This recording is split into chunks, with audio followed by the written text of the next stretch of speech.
ন্যাথানেল হথর্নের the scarlet letter নোভেলটির main theme হলো একটি পাপ যেটি করেছেন হেস্টার প্রিনি এবং আর্থার ডিমেস্টেল, এবং একটি পানিশমেন্ট যেটি একাই ভোগ করেছেন হেস্টার প্রিনি, এবং একটি অনুশোচনা যেটি হয়েছিল আর্থার ডিমেস্টেলের হেস্টার প্রিনির শাস্তির জন্য। দ্য স্কারলেট লেটার মানে হলো রক্তিম লাল বর্ণ। চলুন আমরা এখন দ্য স্কারলেট লেটারের ক্যারেক্টার লিস্ট সম্পর্কে জানি। ক্যারেক্টার লিস্ট সম্পর্কে জানার আগে এর প্রোটাগনিস্ট সম্পর্কে আমাদের ধারণা নেওয়া দরকার। এর প্রোটাগনিস্ট হলো হেস্টার প্রিনি। এই পুরো নোভেলটি হলো একটি রক্তিম বর্ণ লেটার এ কে ঘিরে, যেটি পরিধান করেছিল এই হেস্টার প্রিনি।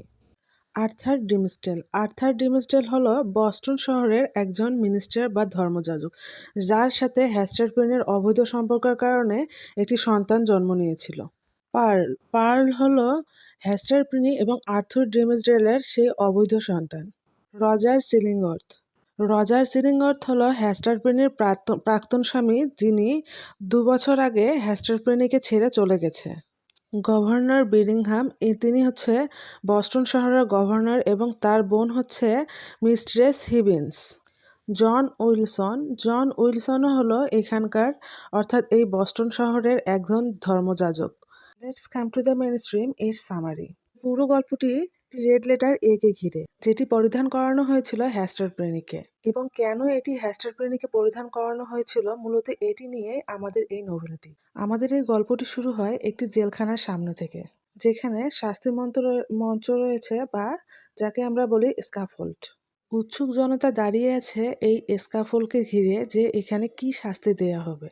কিন্তু কার শাস্তি এখানে দেয়া হবে? আসলে শাস্তিটা দেওয়া হবে হেস্টার প্রিনের, কারণ তার অবৈধ সম্পর্কের কারণে পার্ল নামে একটি বাচ্চার জন্ম হয়। তার অবৈধ সম্পর্ক ছিল আর্থার ডিমেস্টেলের সাথে, যিনি একজন বস্টন শহরের একজন ধর্মযাজক ছিলেন। হেস্টার প্রিনি আসলে তখন থেকেই জেলে ছিল, যখন সবাই জানতে পেরেছে যে হেস্টার প্রিনি প্রেগনেন্ট।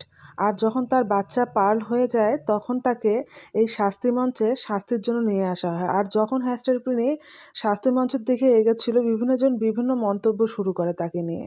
এদিকে আর্থার ডিমেস্টেলের সাথে যে হেস্টার প্রিনির সম্পর্ক ছিল, এটি সম্পর্কে হেস্টার প্রিনি ছাড়া কেউই অবগত ছিল না, অর্থাৎ এটি কেউ জানতো না, এবং হেস্টার প্রিনিও এখন পর্যন্ত এটি স্বীকার করেনি। হেস্টার প্রিনিকে এই স্কাফোল্ডে 3 ঘন্টা দাঁড়িয়ে রাখা হলো, এবং সবাই তাকে দেখলো, বিভিন্ন ধরনের মন্তব্য করতে লাগলো। আশ্চর্যজনক হলেও এই ডিমস্টেলের হাতেই হেস্টার প্রিনির বিচারের দায়িত্ব পড়েছিল, যেহেতু সে একজন ধর্মযাজক। হেস্টার প্রিনি ওই স্ক্যাফোল্ডে দাঁড়িয়ে থাকা অবস্থায় হঠাৎ করে লক্ষ্য করলো কেউ একজন তাকে অবাক চোখে দেখছে, এবং পরে সে আইডেন্টিফাই করলো যে এটি হলো রজার চিলিংওর্থ, অর্থাৎ হেস্টার প্রিনির প্রাক্তন স্বামী, যে হেস্টার প্রিনিকে 2 বছর আগেই ছেড়ে চলে গেছে।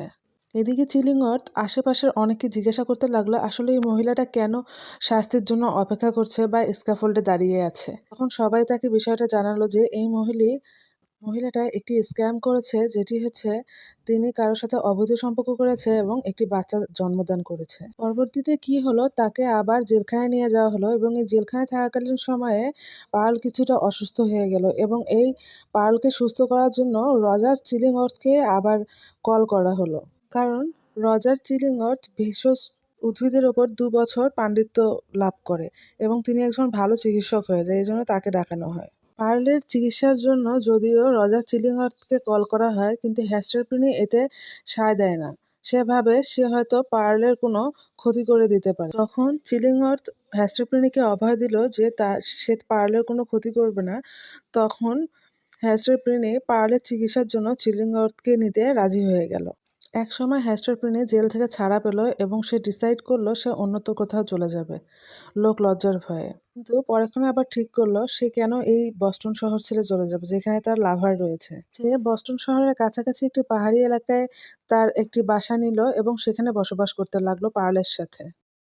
হেস্টার প্রিনি অনেক ধরনের হাতের কাজ পারতেন, এবং তিনি ওই পাহাড়ি এলাকায় বসবাসরত অবস্থায় একটি কাজ করলেন যে কার কি সমস্যা, কার কি লাগবে সবকিছু তিনি দেখতেন। আস্তে আস্তে তিনি ওই এলাকার একজন পপুলার ব্যক্তি হয়ে উঠলেন।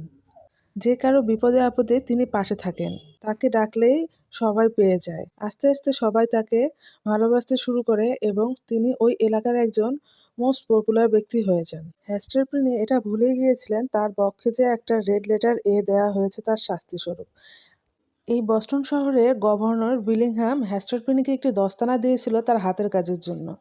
হ্যাস্টারপিনি সেটা ফেরত দিতে গেলে গভর্নর বিলিংহাম হ্যাস্টারপিনিকে বলে, এই পার্লকে তোমার সাথে রাখা যাবে না, কারণ হ্যাস্টারপিনি একজন পাপী ব্যক্তি। পার্ল যদি তার সাথে থাকে তাহলে এইগুলো পার্লের উপর প্রভাব ফেলতে পারে। এদিকে চিলিংঅর্থও এটাকে নিয়ে সায় দিচ্ছিল, কিন্তু হ্যাস্টারপিনি এটার অপোস্ট করে। ওখানে থাকাকালীন অবস্থায় জন উইলসন নামে আরেকজন যিনি যাজক ছিলেন, তিনি পার্লকে তার বাবা সম্পর্কে জিজ্ঞাসা করেছিলেন, কিন্তু পার্ল সেটাকে অনেক বিচক্ষণার সাথে উত্তর দিয়েছিলেন। পার্ল উত্তরটা এভাবে দিল যে, আমি আমার মা হতে জন্মগ্রহণ করেছি এবং আমার মা আমাকে তুলে এনেছে যে গোলাপের ঝাড় আছে বা গোলাপ বাগান আছে, তার মা তাকে সেখান থেকে তুলে এনেছে, এবং যেটি প্রস্ফুটিত হয়েছিল ওই জেলখানার সামনে। সবাই তার উত্তর শুনে অনেক আশ্চর্য হয়ে গেল যে এত ছোট বাচ্চা এত সুন্দর করে একটা অ্যান্সার দিতে পারে। এদিকে হ্যাস্টারপিনি চলে যাওয়ার পর একটা জিনিস দেখা গেল যে আর্থুর ডিমসডেল ডে বাই ডে অসুস্থ হয়ে যাচ্ছিল, এবং তার সুস্থতার জন্য রজার চিলিংওর্থ, যিনি হ্যাস্টারপিনির প্রাক্তন স্বামী, তাকে নিয়োগ দেওয়া হলো। কিন্তু এদিকে গভর্নর রজার চিলিংওর্থ আসলে আর্থুর ডিমসডেলের চিকিৎসার বদলে তার দিকে নজর রাখছিল, কেননা তিনি সন্দেহ করেছেন তার ওয়াইফের সাথে এই আর্থুর ডিমসডেলের সম্পর্ক ছিল। ডিমসডেল অবশ্য এটা জানতো না যে চিলিংওর্থ হলো হ্যাস্টারপিনির প্রাক্তন স্বামী। এদিকে চিলিংওর্থ আর্থুর ডিমসডেলকে এটি বলল যে তার মনের মধ্যে যে তিনি কষ্ট ধরে আছেন, যার কারণে তিনি দিন দিন অসুস্থ হয়ে পড়ছেন, এবং সেগুলো সবাইকে বলে দেওয়া উচিত। ডিমসডেল মনে মনে গিল্টি ফিল করতে লাগলো তিনি যেটা করেছেন হ্যাস্টারপিনির সাথে তার জন্য। এত কিছুর পরেও হ্যাস্টারপিনি যে তার নাম নেয়নি, তার জন্য আর্থুর ডিমসডেলের মনে মনে আরও বেশি অনুতপ্ত হতে লাগলেন তিনি। এজন্য তিনি একদিন মধ্যরাতে হঠাৎ করে স্ক্যাফোল্ডের দিকে রওনা হলেন। আর্থুর ডিমসডেল সেই স্ক্যাফোল্ডের উপরে উঠে 7 বছর আগে হ্যাস্টারপিনির সাথে তার জন্য কি হয়েছিল সেটি চিন্তা করতে লাগলেন। তার জন্য যে একটা মেয়ে এভাবে শাস্তি পেয়েছিল, জনসম্মুখে অপমানিত হয়েছিল, এগুলোই তিনি চিন্তা করতে লাগলেন। একসময় তিনি ঠিক করলেন যে তিনি এটি সবাইকে বলে দেবেন, তাই তিনি অনেক জোরে চিৎকার করতে লাগলো। পরে তিনি চুপ করে নিজেকে বোঝালেন যে এটি তার বলা ঠিক হবে না। তার এই চিৎকার শুনে গভর্নর বিলিংহাম জানালা দিয়ে বাইরের দিকে তাকিয়ে দেখল সাদা বস্ত্র পরা কেউ একজন স্ক্যাফোল্ডের উপরে দাঁড়িয়ে আছেন। গভর্নর বিলিংহাম এই চিৎকারটিকে কোনো ডাইনির ডাক মনে করলেন, এবং তার বোন মিস্ট্রেস হিভিন্সও এটিকে ডাইনির ডাক বলে অভিহিত করলেন। হঠাৎ এই রাতেই হ্যাস্টারপিনি এবং পার্ল সেখান দিয়ে যাচ্ছিল, এবং ডিমসডেলের সাথে দেখা হয়ে গেল, এবং হ্যাস্টারপিনি এটা আইডেন্টিফাই করলো যে ডিমসডেল আর আগের মতো নেই, তার শরীর কেমন যেন জীর্ণশীর্ণ আর অসুস্থ হয়ে গেছে। হ্যাস্টারপিনির ডিমসডেলকে দেখে খুব মায়া লাগলো যে এরকম একজন ব্যক্তি হঠাৎ করে কিভাবে এরকম রুগ্ন শুকনো হয়ে গেল। এখানে হঠাৎ করেই চিলিংওর্থ এসে হাজির হলো, এবং চিলিংওর্থ জানালো যে সে ডিমসডেলের চিকিৎসক হিসেবে নিয়োগ আছে। এটি শুনে হ্যাস্টারপিনি অনেকটা চিন্তিত হয়ে গেল। সে মনে মনে ভাবতে লাগলো যে চিলিংওর্থ অবশ্যই ডিমসডেলকে মৃত্যুর দিকে ধাবিত করছে। একদিন সকালে হ্যাস্টারপিনি পার্লকে নিয়ে সমুদ্র তীরে হাঁটছিল, এবং হঠাৎ করে চিলিংওর্থকে দেখতে পেল যে তিনি কিছু গাছগাছরা সংগ্রহ করছেন। সে চিলিংওর্থকে ডাকলো এবং বলল যে তুমি এসব ডিমসডেলের সাথে কি শুরু করেছো? চিলিংওর্থ বলল, আমি তো তাকে সুস্থই করতে চাচ্ছি। তো হ্যাস্টারপিনি যেটা দেখলো যে চিলিংওর্থ দিন দিন ডিমসডেলকে মৃত্যুর দিকে ধাবিত করছে, এজন্য হ্যাস্টারপিনি তাকে বলল যে এভাবে তিলে তিলে মারার থেকে তো একেবারেই মেরে ফেলা ভালো। চিলিংওর্থ তো তাকে সায় দিয়ে বলল, হ্যাঁ তাই, হঠাৎ করে মরে যাওয়াই ভালো। হ্যাস্টারপিনি ডিসাইড করলো যে সে আর্থুর ডিমসডেলকে সবকিছু জানিয়ে দেবে, এজন্য তিনি জঙ্গলে তার জন্য অপেক্ষা করতে লাগলো, এবং ভাবলো এদিক দিয়ে হয়তো ডিমসডেল যাবে। অপেক্ষারত অবস্থায় পার্ল হ্যাস্টারপিনির কাছে গল্প শুনতে চাইলে হ্যাস্টারপিনি বলে, তুমি বলো আমি কি গল্প শোনাবো। পার্ল বলে, ওই যে কালো লোকটির গল্প, ওই যে কালো লোকটি আসে, যিনি এসে তাকে একটু কলম দেয় এবং রক্ত দিয়ে নাম লিখতে বলে। পার্ল এটাও বললো যে তার বক্ষের উপরে কিছু একটা লিখে দেয় ওই কালো লোকটি, ওই গল্পটি আমাকে বলো। তখন হ্যাস্টারপিনি অনেকটা চিন্তিত হয়ে বলল যে তোমাকে এই গল্প কে শুনিয়েছে? তখন পার্ল জানায় তাদের যে বাড়ির মালিক ওই মহিলা তাকে এই গল্পটি শুনিয়েছে এবং এটা তার সাথে সাথে এটাও তার মাকে জিজ্ঞাসা করে, তোমার বক্ষে যে লাল বর্ণটি সেটাও কি ওই কালো লোকটা দিয়েছে? তখন হ্যাস্টার প্রিনি স্বীকার করে যে হ্যাঁ, আমাকে যে লাল বর্ণটি তুমি দেখতে পাচ্ছ এটাও সেই লোকটিই দিয়েছে। ডিমস্টেল যখন আসলো তখন পার্লকে হ্যাস্টার প্রিনি ওই ঝর্ণার পাশে গিয়ে খেলা করতে বলল। হ্যাস্টার প্রিনি চিলিংওয়ার্থ সম্পর্কে বলল যে চিলিংওয়ার্থ হলো তার প্রাক্তন স্বামী এবং চিলিংওয়ার্থ তার চিকিৎসার বদলে তাকে মৃত্যুর দিকে ধাবিত করছে। এগুলো শুনে আর্থার ডিমস্টেল অনেক রাগান্বিত হয়ে গেল এবং পরে শান্ত হয়ে তারা ঠিক করলো যে তারা দুজনে এই শহর ছেড়ে অন্যত্র কোথাও চলে যাবে। হ্যাস্টার প্রিনি মনে মনে অনেক আনন্দ অনুভব করলো, যেন তিনি আকাশে উড়ছেন এবং তিনি এই আনন্দের জন্য তিনি তার বক্ষের ওপর যে লাল বর্ণশ্রী ছিল সেটি ছিঁড়ে একটি শুকনো পাতার উপরে ফেলে দিল এবং সেটি ঝর্ণার ধারে গিয়ে পড়ল। ডিমস্টেল বলল, কিছুদিন পর এই শহর থেকে একটি জাহাজ অন্য শহরে চলে যাবে, আমরা সেই জাহাজে করে অন্যত্র কোথাও চলে যাব। হঠাৎ করে দেখলো যে পার্ল তার কাছে আসছে না, তার কারণ হচ্ছে তার বুকের উপরে ওই লাল বর্ণটি নেই। তাকে অনেকবার ডাকার পরেও সে হ্যাস্টার প্রিনের কাছে গেল না, তার কারণ হচ্ছে সে বলল যে তাকে ওই লেটারটি তার বক্ষে ধারণ করতে হবে, তবেই পার্ল হ্যাস্টার প্রিনের কাছে যাবে। পার্ল গিয়ে ওই লেটারটা নিয়ে আসলো এবং হ্যাস্টার প্রিনিকে দিলে তখনই পার্ল হ্যাস্টার প্রিনের কাছে গেল। এই বিষয়টি নিয়ে ডিমস্টেল অনেক চিন্তিত হয়ে পড়লেন, তার মাথা সঠিকভাবে কাজ করছে না যে তিনি হ্যাস্টার প্রিনের সাথে অন্যত্র কোথাও যাবেন কিনা। অবশেষে সেই দিনটি চলে আসলো যেদিন তাদের অন্যত্র চলে যাওয়ার দিন। সেদিন আসলে ওই শহরে একটি অনুষ্ঠান হচ্ছিল, যেটি তাদের বার্ষিক অনুষ্ঠান এবং সেখানে অনেক শোভাযাত্রা আয়োজন করা হয়। হ্যাস্টার প্রিনি এবং পার্ল ডিমস্টেলের জন্য অপেক্ষা করতে লাগলো। সেই শোভাযাত্রার লোকজন ছিল সবাই হ্যাস্টার প্রিনির দিকে হা করে তাকিয়েছিল যে তার বক্ষে এটি সে কি ধারণ করে আছে। হঠাৎ করে হ্যাস্টার প্রিনি জানতে পারলো যে জাহাজে করে তারা অন্যত্র যাচ্ছে, সেই জাহাজে করে চিলিংওয়ার্থ তাদের সাথে যাচ্ছে, যদিও সে আলাদাভাবে টিকিট কেটেছিল। এটা শুনে হ্যাস্টার প্রিনি খুবই রাগ হয়ে গেল।